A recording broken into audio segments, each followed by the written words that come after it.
Welcome to your timeless reading. This is another episode of the Q series where we use my intuitive insights to speak about Q and perhaps cover various topics that are tied to the Great Awakening map. With that being said, they may be controversial topics, to just be aware that they may trigger you. And of course, to remember with every reading that not only are they timeless, but whether feminine and masculine energies show up, you may resonate with either of the messages, whether you're a feminine and or masculine embodied. To remember that past, present, and future energies could resonate of vibrancy, and to use discernment to take the information found within the reading, using discernment to see what belongs to you, and to leave, of course, the rest behind.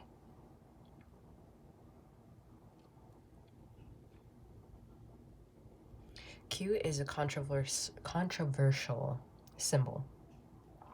However, intellectually, I find it amazing that some letter is another symbolism in my generation's lifetime, to see how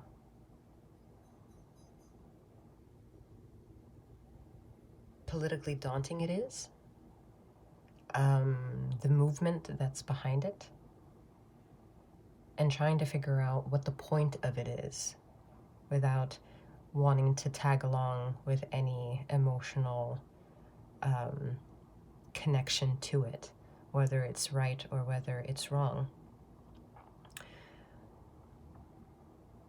It's also tied a bit to the Great Awakening map, because yes, it has been found by those light seeds enthusiasts to have flaws and mistakes within it.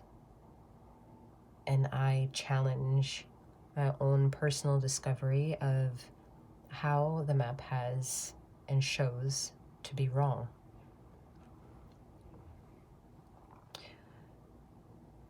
It is not my responsibility to prove information is factual, righteous, or the truth. It is just my sheer ability to have a conversation in regards to the energies that are intuitively felt by that of which I journey. And that is with the higher self of Sekhmet and Bastet's energy. In doing so, I have no remorse to emotional development. I have emotional empathy towards seeing a triggered mind authenticate themselves. And this authentication belongs to you and only you, which is separate of me. I am no one in your life, but I am everything from what we share, especially if we resonate on a cumulative topic or even if we disagree.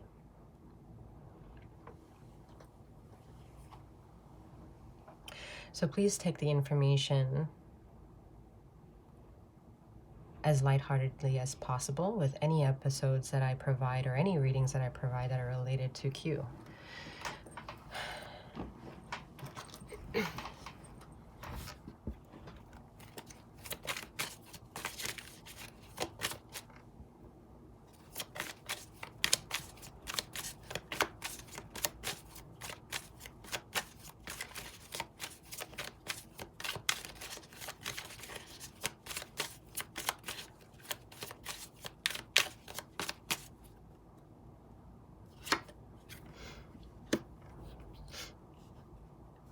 Empress, the Hierophant, and the Six of Swords. The birthing of Q in my generation is the ability to bring another history in the making movement, as if my generation hasn't had enough already to bring some sort of knowledge towards their children's children in this generation and make it make sense with all the conspiracy theories that are tied into either accepting them for what they bring or intertwining their possibilities to the psyche of how they've just triggered the shit out of one's emotions, right? This movement of 2020 and what happened globally was a call much bigger than Q. I think what remains from that pandemic is another chance for those hungry to try to understand to allot themselves the time to research the information they feel called to embark on, to try to understand. And most of that information is daunting for those especially that are new to the awakening of the possibilities of what conspiracy theories even try to cover or convey, because of the sheer conspiracy theory within the words conspiracy theory that many people want to address is a negative thing. And I'm here amongst other souls to prove that conspiracy theories are part to intellectualize the mind, not to fortify the ego of emotions. The emotions are too busy to become triggered while one is busy trying to make sense of a calling that they feel hungry to satiate within themselves, knowing that immediately around them they don't have many people they can rely on to share this information with. Hence why most of those who end up doing it are considered the black sheep. It's unfair to the universal thought of seeing division yet upon humanity take place. In a universal's eyes, it's disgusting to continue to see the division and the irony of united we stand, but divided we fall. Written in the very facet in the way that it actually is, instead of saying that united we stand and divided we think. Because that's truly what it is. If we think differently with one another, if I don't like the fact that you have a favorite color that doesn't happen to be my favorite color, does it mean that we can't share a cup of coffee? Or have we been able to accept mere versions of ourselves that we can go besides disagreeing about something and still share each other's company? I think ultimately that's the message that's not has yet globally been understood in the masses, the way those who do understand have felt compelled to continue the fight, to remain not alive, just alive, but also fight for humanity, to heal humanity's consciousness.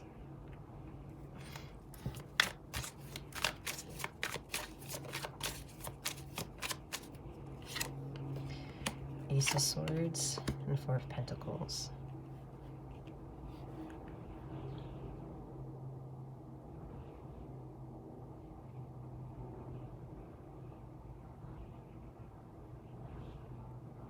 Universal justice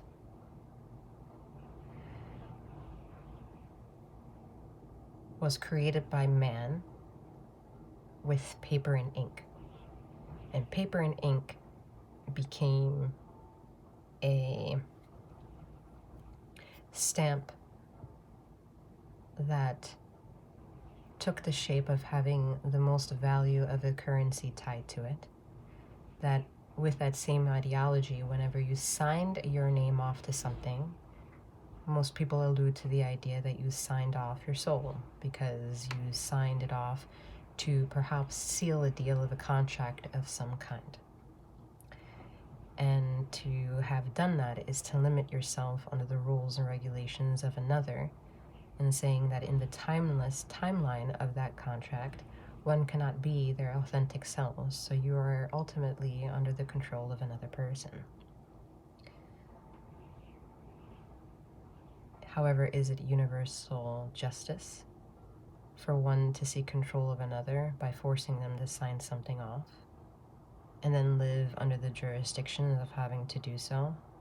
And then the boundaries and limitations are just that, boundaries and limitations that usher no reassurances or equanimity for the soul or all those people who are collectively having to uncover and make sense of a collective problem.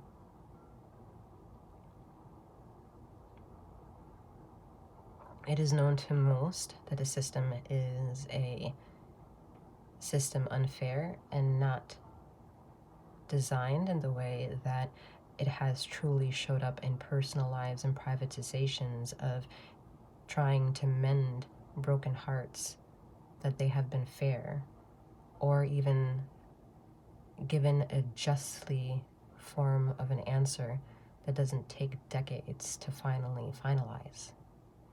The system in that regard is very unfair. The timing of how we need to have patience trying to fulfill the livelihoods of keeping our bellies full and our comforts in needing to seek shelter to go into the slumbering of a night. Those luxuries that are basic human rights continuously become a threshold to need to fight, which is in the universal laws of justice. An integrity that has no justice and no mercy to be given towards, because it should not exist and it shouldn't have been created in the first place.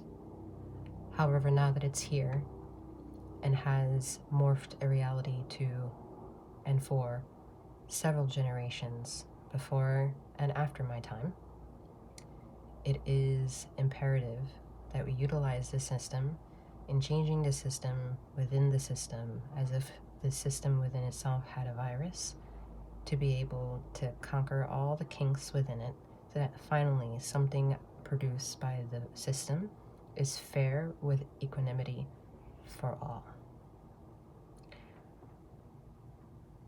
I intuitively feel that the symbolism of Q is that, to trigger all those emotions and to thus trigger cognitive dissonance, which will remove, and however long it will require one to accept that cognitive dissonance has occurred and is occurring on this person's consciousness, will unveil itself in whatever timeline that person is ready to accept the information that will come after the veil has been lifted from you. Because one will finally get to learn that one does not need to live in fear, especially when one can enjoy the luxuries or certain luxuries of life that usher some versions of degree of knowing that whatever is out there, it truly shapes the way what is accepted by man to continue to do or not. For that, Mother Nature will continuously be too loud and too aggressive to allow humanity to take control into the ways that it's gonna be damning for the rest that are yet to come.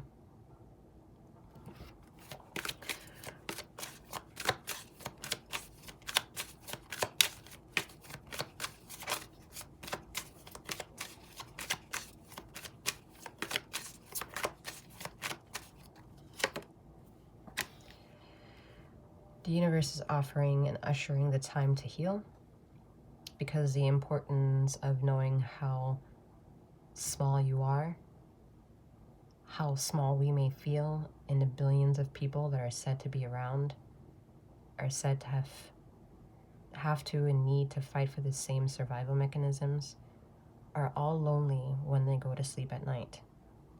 And that sense of loneliness, some fill that void in sharing the bed with other people and still are left with a certain void, certain discomforts. And that is where the secret is.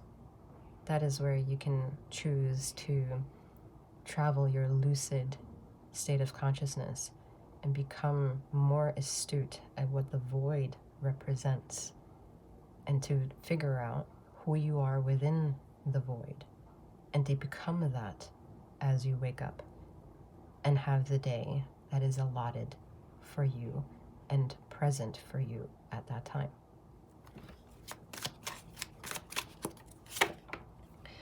The goal is for the universe, for you to teach yourself that you have choices, that no matter what taboo world you're afraid of, what taboo world you're cautioned to not embark on, or whatever belief you ought to have or should change, or what identity you should label yourself as, understand that light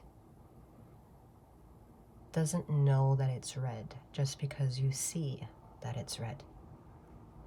Light is a fragmented perspective of what it was, and that was light, which is invisible, aka white light, that once reflects or fragments itself into your consciousness awareness of seeing the color. You perceive that color to be that of which you have been indoctrinated to say it is. Some of that evaluation has hardened over time, because if there are too many eyes upon the same thing, then the monkey effect starts happening, where we telepathically communicate with one another, that we unanimously agree that what we are deciding on is one of the same. So then we come into the agreement that red is red. And then we come to the agreement that it perhaps is red because it vibrates in a resonancy. And that resonancy of frequency is that color. So now we have scientific facts or political facts or man-made facts, whatever it is that is the data analysis of time, to stamp that that is now the truth.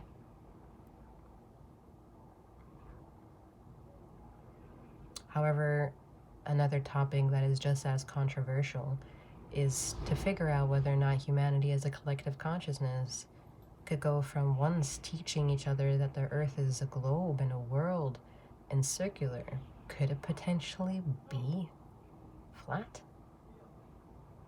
What does it mean to prove that ideology? And if it were truth, with the analysis and the data analysis and the facts written on with paper and ink and binary coding, does it then make it then true? Or would monkey effect need to take effect? With telecommunication and what happens to how we're going to stamp that assurance, how will we find a unanimous calling to agree, no matter what we emotionally had to suffer in order to change that perception? Do we really need to change our perception? Or can you have a good cup of coffee in the moment and just have a good cup of coffee without having to worry in that moment if the world is a globe or if it's flat? The choice is up to you always. As much as you may seek to have questions, answers will always come. Whether or not your ego is accepting of the pace of the answer that is to come, that is again an unfortunate personal problem, but a fortunate experience to have as a human experience.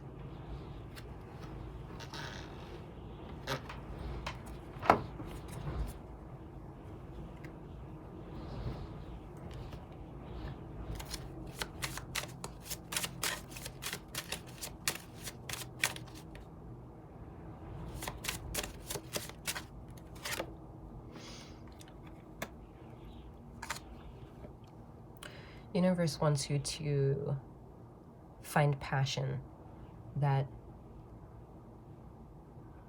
makes sense without needing it to make it make sense, without needing to use words to find the truth, without needing to find a label to resonate with it.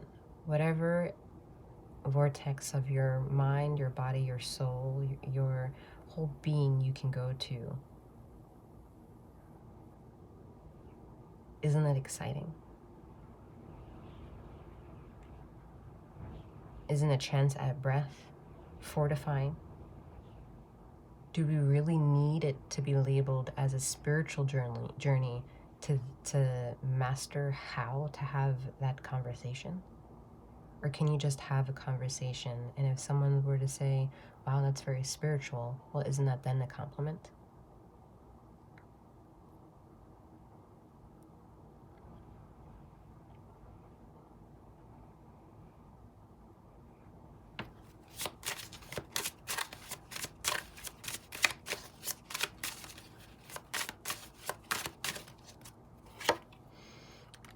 Five of Swords. The battle comes in having to exchange your voice box of thought.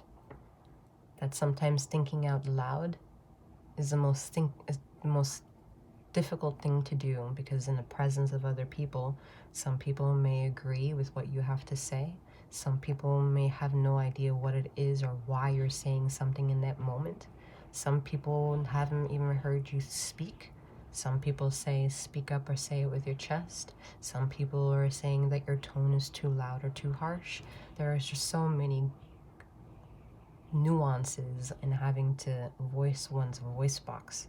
So having to gain confidence and sharing whatever it is that you know doesn't come easy to most, especially not when you're in your journey taking on so much information that at the end of the day may have nothing to do with where your family comes from, what your family believes culturally, or even maneuvers or interacts with one another, but you're taking on information because that's part of the excitement and the adventure of life.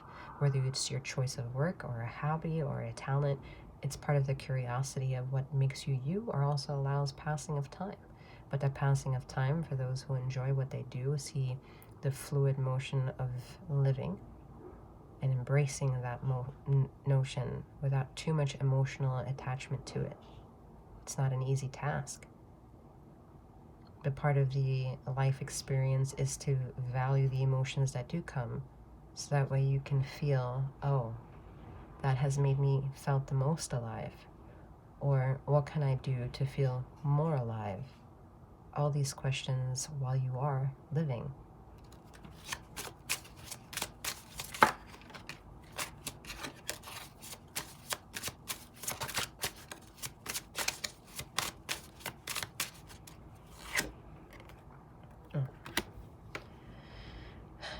The emotions are difficult, as addressed already. To find compassion after taking on difficult information, I think is not often addressed enough, is the most difficult thing for someone to do, because it requires often, like 99% of the time, the person cannot speak about their own feelings.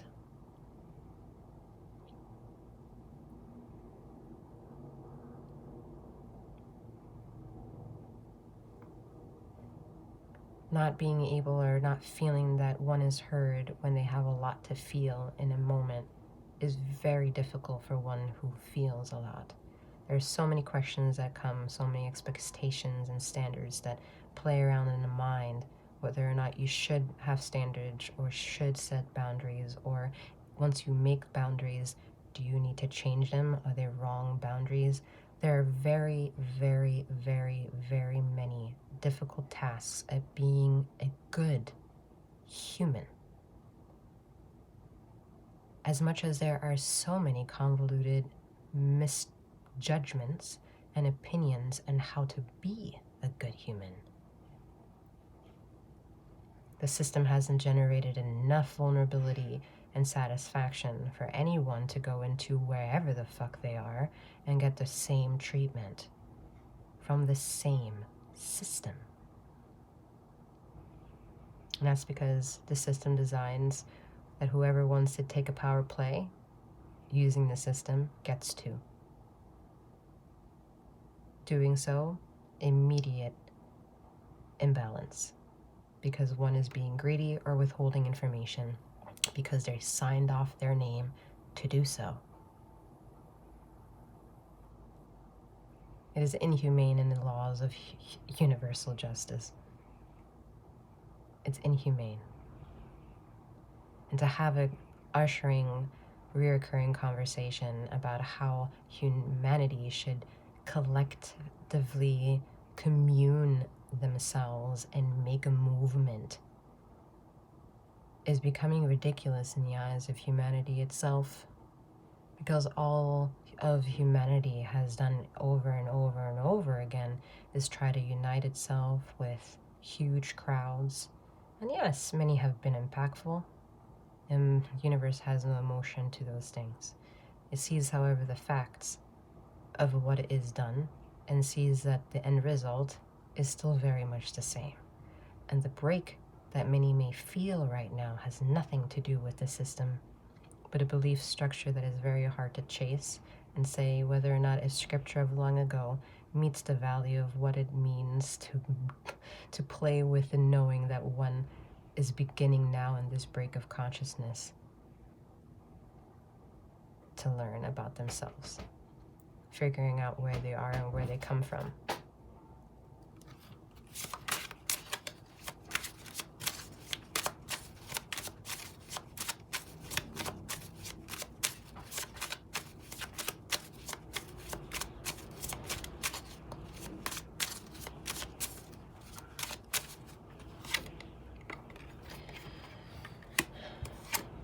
The Hangman, the Devil, and the Wheel of Fortune.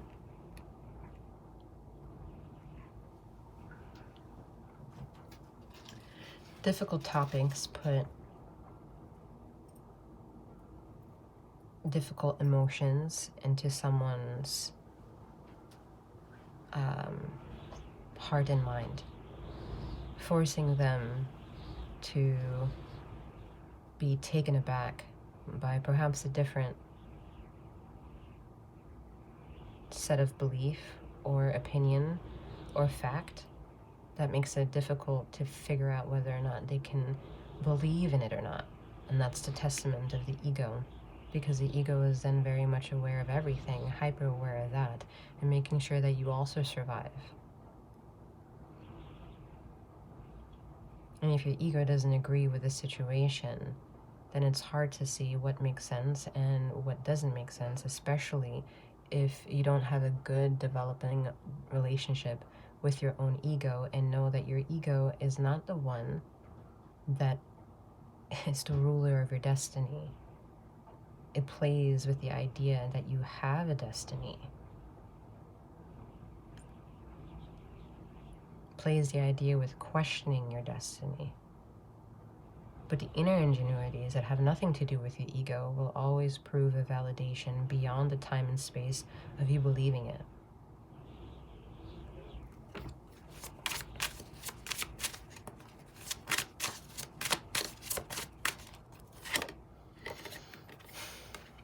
Justice and the Moon. Jesus Christ.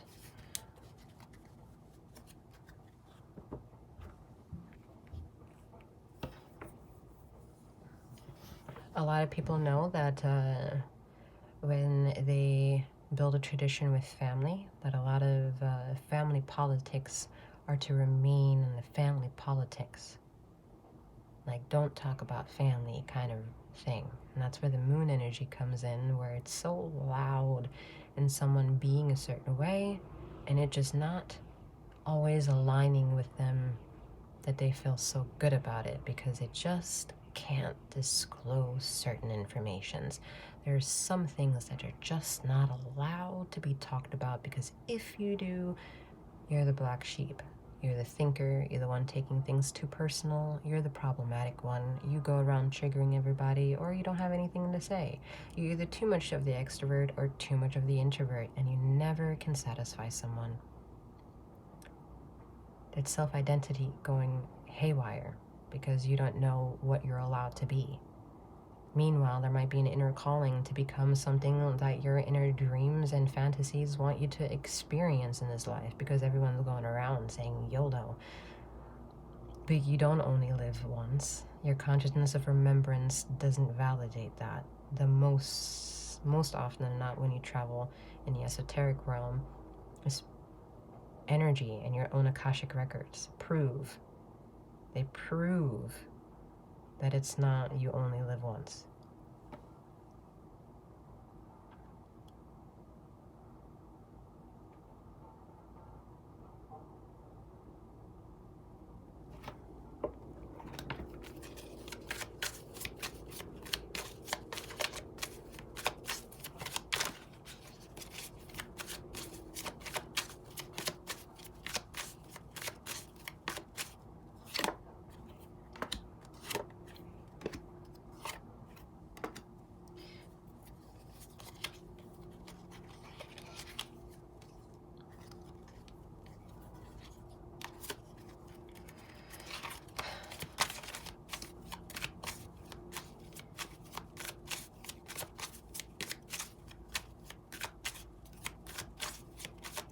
It's hard to be amongst hundreds of people or in a room with people and know and feel that one feels so lonely based on the sheer fact that whenever they take the inquisition of their own little child within that moment on a run and on an imaginative play, their beliefs may contradict other people's judgments or beliefs within that room, making it impossible for someone to feel very courageous to just speak their mind.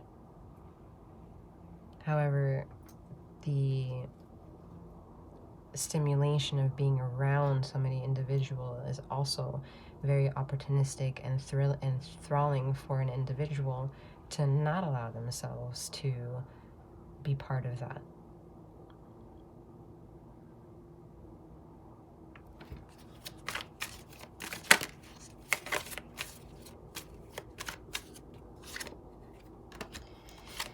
King of Cups and Two of Cups.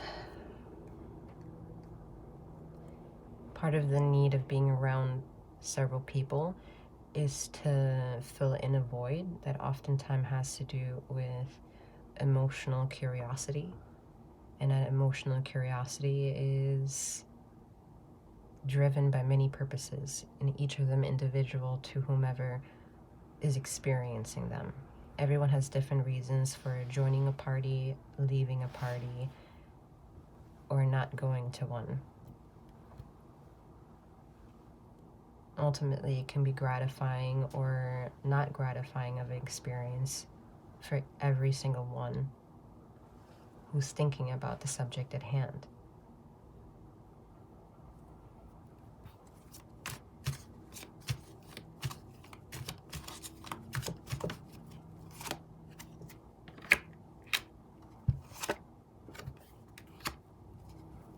The goal is to journey between what you don't know and what you do know.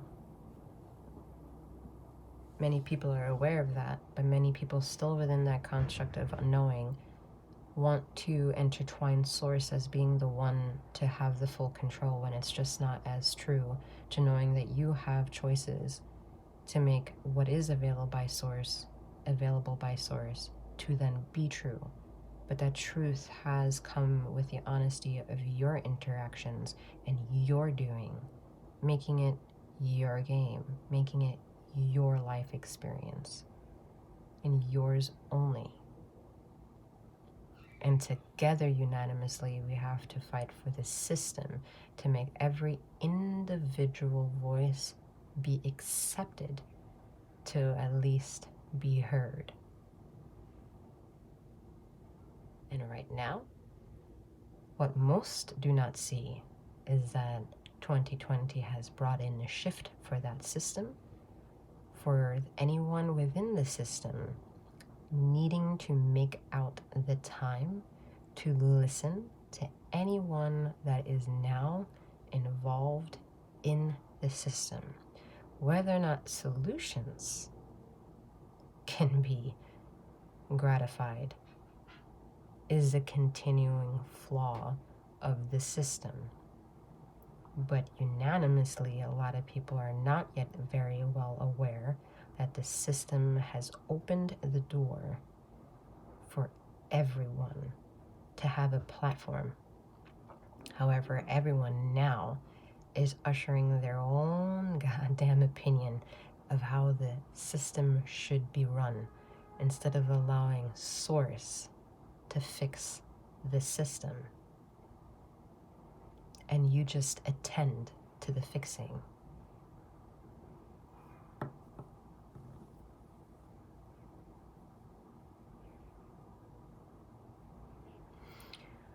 Alrighty. I will leave the messages here where they are. I hope that whatever brought you here at this time offered whatever you may have needed or was searching for. I'm wishing you a wonderful morning, noon, or night, wherever you are in the ether of time and space. And may you keep flowing, growing, and glowing. Take care.